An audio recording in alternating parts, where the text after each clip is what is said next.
Hey there, fight fans. In today's video, Conor McGregor shook the internet by hosting a pretty fiery Q&A session. Ladies and gentlemen, a mega announcement, a major announcement. The icon that is Snoop Dogg is off the marijuana. During the pot with his desire for a rematch against Khabib Nurmagomedov, labeling him as a coward. Just a few days earlier, McGregor's love for Khabib's team flared up with some renewed vigor. Вернется сильнее. Нет, он же никогда не будет у человека два пика. Никогда не будет. And I'm going this way. I know it's coming with me. I know something's coming this way. A high kick, a backhand. So I was like, if you're on my string, I'm going this way.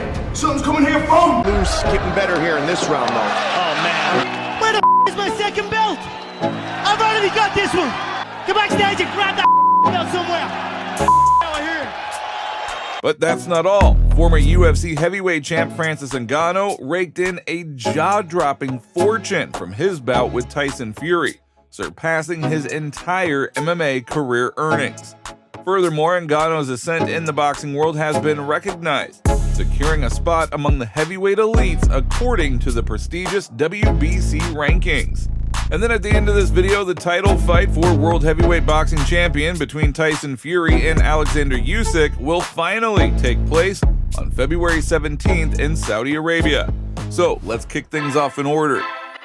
Ladies and gentlemen, a mega announcement, a major announcement.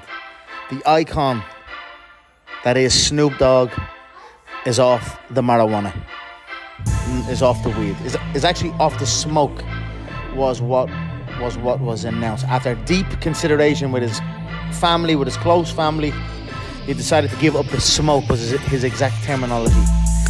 God bless that man. God bless the legend Snoop Dogg. I wish him all the best, and his family.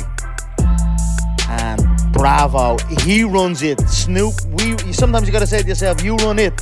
It doesn't run you. When that man runs that game, it doesn't run him. So I wish him all the best. And no doubt he's got it. We was in the Black 4G a few weeks ago, and he had an amazing show in Ireland, and he put on an amazing show, and we smoked a little bit after it. And God bless him, what an icon. You know, I'm actually interested now that I'm just thinking of it. Is he off? He's off the smoke was the term used. Is he off? Does that mean edibles, THC edibles, maybe oils, maybe drops? Maybe he will look to wean off all of that over time. What is the approach, or is it that just a term? That's what I would if I was to say I'm off the smoke, it means I'm off the weed, I'm off the marijuana in all forms. But either way, if it is the smoke, just the smoke, that's the way anyway, because carcinogenics into the chest, no matter what it is a no. And I'm off it now a few weeks here in the Middle East, and I'm feeling so much better for it. I've had pockets of difficulty with it, but you know, what type of athlete, what type of human being trying to get the best of themselves would inhale carcinogenics into their chest cavity? It's stupidity is what it is. And you just had to say it to yourself, do you run it or does it run you? And I fucking run it. So I dipped out of it a few weeks back, and I feel all the better for it, albeit a few pockets of difficulty, you know. But when you stick with it and you know, begin to get the better of it, you're a different human being. And bravo, Snoop, I wish you all the best.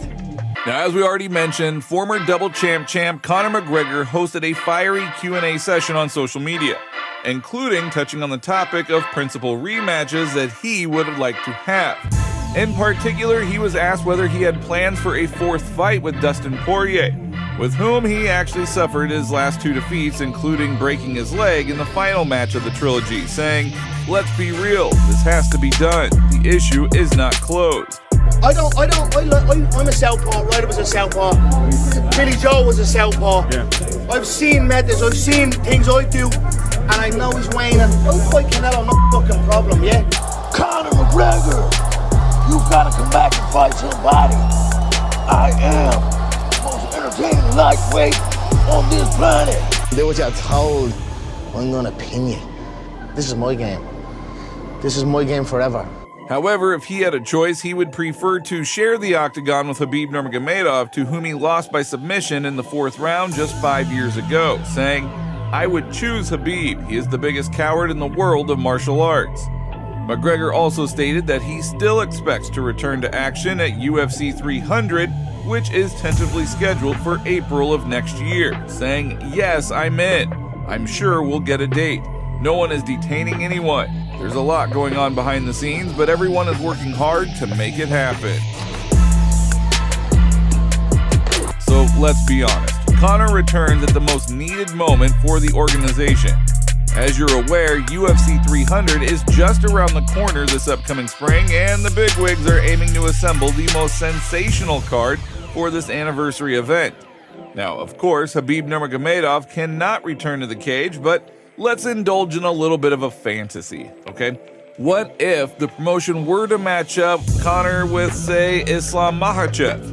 Of course, Conor must first overcome Michael Chandler, and that would not be a walk in the park. However, if this scenario does unfold, the showdown could potentially escalate into a global monumental event. Now, as we all know, Makhachev is not opposed to stepping into the octagon against Conor. And just a few days earlier, McGregor's love for Khabib's team returned, when it became known that Khabib's cousin, current Bellator lightweight champion Usman Nurmagomedov, would be dropping out of the Grand Prix, and his fight with Brent Primus was declared a no contest. In addition, he was even disqualified for 6 months. Nurmagomedov and his management team explained that the failed test was due to prescribed treatment of certain medications, one of which accidentally contained a banned substance. No, phone. However, this mistake was that Nurmagomedov did not report this medication to the Athletic Commission. The main anti-fan of the Nurmagomedov family, Conor McGregor, did not miss this opportunity to comment on the news. At first, he was kind of diplomatic in his own way, saying, "I was not at all surprised when I heard that a member of Nurmagomedov's team tested positive for steroids. Hypocrites of the highest order." There were some pretty ironic statements made by McGregor, especially given the fact that in recent years it is the ex-champ who has often been suspected of using illegal drugs. It is no secret that Conor dropped out of the testing pool for USADA a long time ago and didn't take any drug tests for 2 years. I'm gonna have Heidi lick some caviar off my balls in the meantime. Heidi, come lick some caviar off my balls. I'm gonna have Heidi lick some caviar off my balls. Believe that's the fight that is long. And having spent only one fight in professional boxing, Ngannou has become one of the best heavyweight boxers according to the WBC, taking the 10th place in the official ranking of the heavyweight division.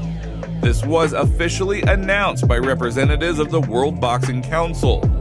Francis Ngannou has done an outstanding job in dismantling the reigning world champion, and the WBC Governing Council has decided to move him to number 10 in the heavyweight rankings.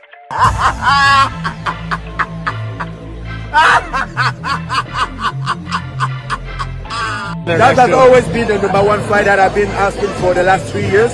Some respect for each other, we still have that rivalry. And I'm very happy it didn't go my way, but I might be wounded, but I'm not a bad kid yet, man. I can bite, I can bite, and I'm sure I'm gonna get better. Back in October 28th in Riyadh, Francis Ngannou made his professional boxing debut, not only going all the rounds with Tyson Fury, but also knocking him down in the 3rd. Following the results of 10 very competitive rounds, the judges gave the victory to the Gypsy King by a split decision. And the audience, well, they greeted that verdict with a very dissatisfied roar. As a result, the organizers had to postpone the fight for the World Heavyweight title between Tyson Fury and Alexander Usik, which was originally scheduled for December, but will now be taking place 2 months later on February 17th. Fury has already stated that after the fight with Usik, he will be getting revenge on Ngannou, and if Fury defeats Usik, Ngannou will be able to claim a chance at the WBC heavyweight title, which was not at stake in the first match.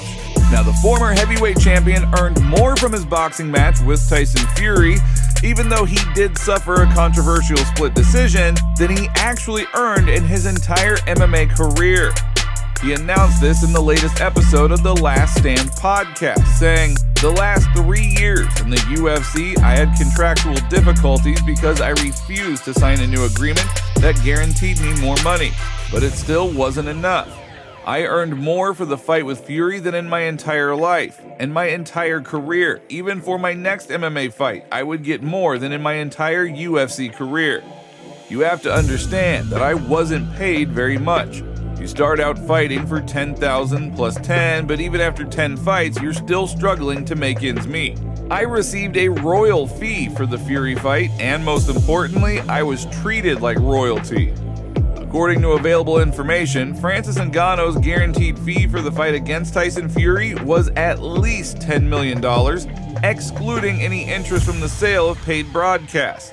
Initially, there was some information floating around that the fight was a financial failure, selling less than 100,000 pay-per-views, but according to some updated data, sales amounted to about 500,000 broadcasts across all platforms. That is all for today. If you liked the video, don't forget to like and subscribe to the channel because it is very important to us, and thank you all in advance.